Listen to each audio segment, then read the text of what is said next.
Srpska pravoslavna crkva slavi danas Petrovdan, praznik posvećen svetim apostolima Petru i Pavlu. S obzirom na to da je ove godine praznik pao u petak, Petrovdanski post započeo 1. jula, traje još i danas, ali su dozvoljeni riba, ulje i vino. Petrovdan je jedan od 15 najvećih hrišćanskih praznika. Posvećen je svetim apostolima Petru i Pavlu, prvim propovednicima hrišćanstva i najbližim učenicima Isusa Hrista.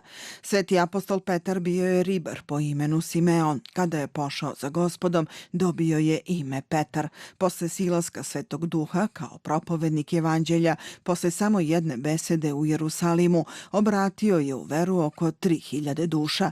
Propovedao je evanđelje po Palestini i Maloj Aziji, po Iliriku i Italiji. Po zapovesti cara Nerona osuđen je na smrt. Smatrajući da je nedostojan da umre kao sin Božiji, tražio je da ga razapnu naopako. Sveti apostol Pavle, rođen je kao Savle iz Tarsa, bio je farisej i progonitelj hrišćanstva. Kada mu se na putu za Damask javio Gospod, čudesno se preobratio. Na krštenju dobio je ime Pavle i postao apostol. Propovedao je od granica Arabije do Španije, među Jevrejima i neznabošcima. Posečen je u Rimu u vreme cara Nerona kao i apostol Petar. Za Petrovdan u našem narodu vezuju se mnoga narodna verovanja i običaji. Danas se ne ide u polje, ne prežu se konji, ne počinju teški poljoprivredni radovi. Veruje se da od Nove godine do danas ne bi trebalo jesti jabuke.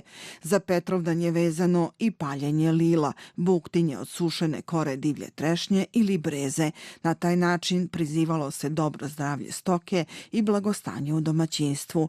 Česta je krsna slava i česti su vašari na današnji dan.